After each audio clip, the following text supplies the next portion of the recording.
के समर्थन में आपसे समर्थन और सहयोग प्राप्त करने के लिए आया हूं। भाइयों बहनों,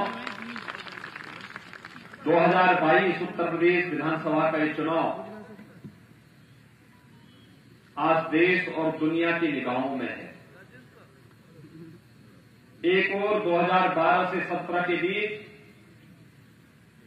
उत्तर प्रदेश में व्याप्त अराजकता, गुंडागिर्दी, दंगे, बेटियों की सुरक्षा खतरे में,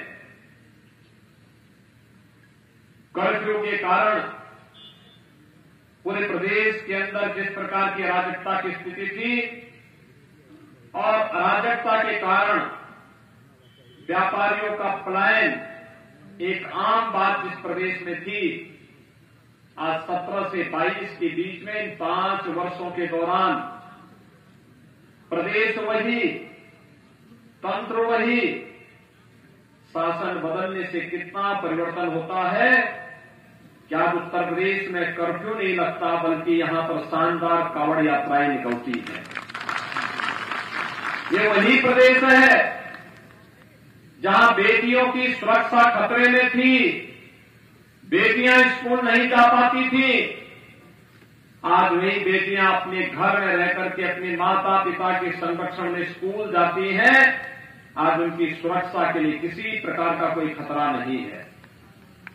भाइयों बहनों, जिस प्रदेश से व्यापारी और उद्यमी पलायन कर रहे थे, आज वह उत्तर प्रदेश फिर से प्रगति के पथ पर आगे बढ़ते हुए बेहतरीन सुरक्षा व्यवस्था के माध्यम से देश और दुनिया के हर निवेशक के लिए न केवल निवेश करने का एक बेहतरीन गंतव्य बना है, बल्कि यही उत्तर प्रदेश है जिस उत्तर प्रदेश के अंदर आज जो व्यापारी कभी पलायन कर गए थे वापस आते हैं और प्रदेश से अब पलायन नहीं बल्कि उत्तर प्रदेश में प्रगति होती है।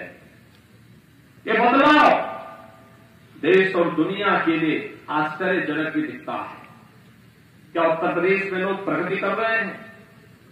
क्या उत्तर प्रदेश में कर्फ्यू और दंगे नहीं होते हैं? ये लोगों के लिए कौतूहल का विषय है और इसीलिए मैं आपसे कहने के लिए आया हूं। आपने 5 साल समाजवादी पार्टी के अराजकता और भ्रष्टाचार के देखे हैं।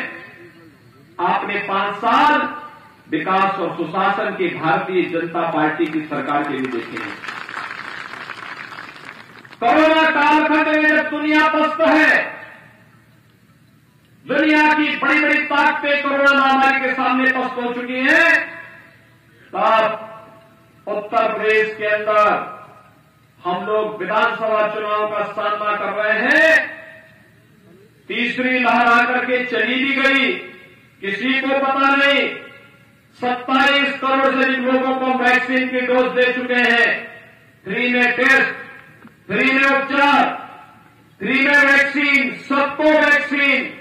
जो लोग वैक्सीन के खिलाफ दुष्प्रचार कर रहे थे, आज उनको मुंहतोड़ जवाब देने की आवश्यकता है। कितने लोगों ने वैक्सीन लिया है? यहां पर सभी लोग वैक्सीन ले चुके हैं, यानी 100% वैक्सीनेशन होना।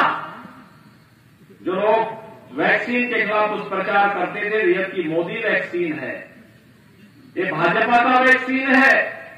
भाइयों बहनों, उनको जवाब देने की आवश्यकता है। किसी भाजपा और मोदी वैक्सीन ने हमारी जान को बचाया है और डबल इंजन की सरकार है तो महामारी के दौरान डबल डोज राशन की भी गरीबों को उपलब्ध की जा रही है। कहां जाता था पहले ये पैसा? ये राशन का पैसा, ये सड़कों का पैसा, ये कॉलेजेस का पैसा, आईटीआई का पैसा, ये विकास का पैसा। 43 लाख से भी गरीबों को एक एक मकान दिया गया, जबकि सपा की सरकार में गरीबों को मकान नहीं दिए गए। 2 करोड़ 61 लाख गरीबों को एक एक शौचालय उपलब्ध कराया गया, जबकि इससे पहले किसी गरीब को कोई शौचालय नहीं मिल पाते थे। 1 करोड़ वृद्धजन, विधवा महिला और दिव्यांगजनों को 12,000 रुपये सालाना पेंशन की सुविधा उपलब्ध करवाई गई, जबकि इससे पहले सुविधा नहीं उपलब्ध हो पाती थी। 9 करोड़ गरीबों को 5 लाख रुपए सालाना स्वास्थ्य बीमा का कवर दिया जा रहा है, जबकि इससे पहले उत्तर प्रदेश के चिकित्सालय बदहाल स्थिति में थे, किसी को भी सुविधा का लाभ नहीं मिल पाता था। आज 15 करोड़ गरीबों को फ्री में राशन उपलब्ध करवाया जा रहा है, वैक्सीन सबको फ्री में उपलब्ध करवाया जा रहा है। ये हाईवे बन रहे हैं, चीनी मिलें चल रही है, गन्ना किसानों का 1,59,000 करोड़ रुपए का गन्ना मूल्य का भुगतान अब तक हो चुका है। आज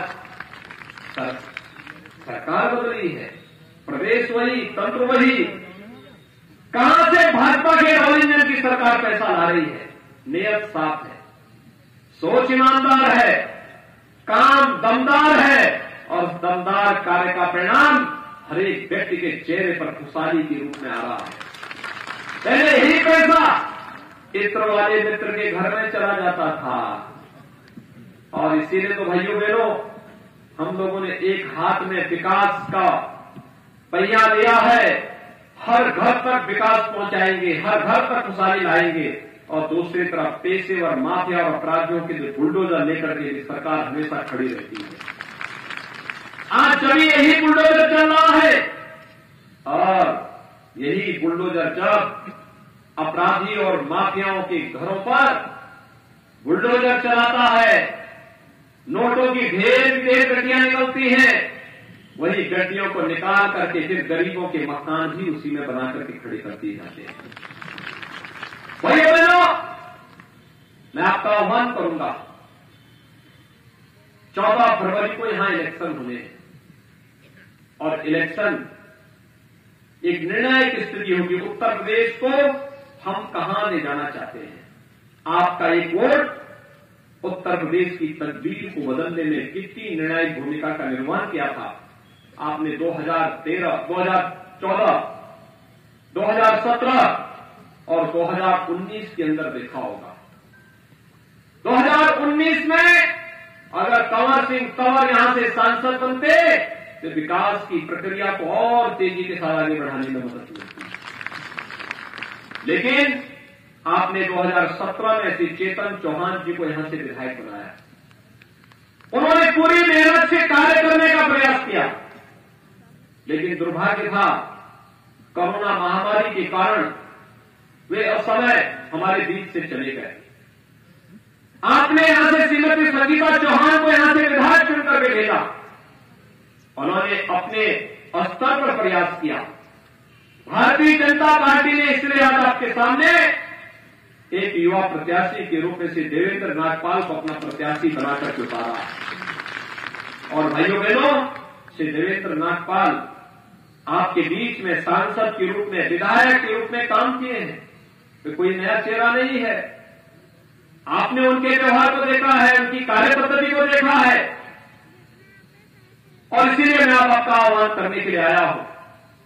एक अवसर है हम सबके सामने, प्रदेश जिस तेजी के साथ विकास की प्रक्रिया के साथ आगे बढ़ा है, सुरक्षा और सुशासन के जिन नए मापदंडों को प्रदेश स्थापित कर रहा है, आपका अमरोहा जनपद भी उससे वंचित न होने पाए, इसके लिए भारतीय जनता पार्टी ने श्री देवेंद्र नागपाल को नौगामा सादात से, राजीव तलारा को धनौरा सुरक्षित विधानसभा सीट से, श्री राम सिंह सैनी को अमरोहा से, और महेंद्र सिंह खड़गवंशी को हसनपुर विधानसभा सीट से अपना प्रत्याशी बनाकर उतारा है।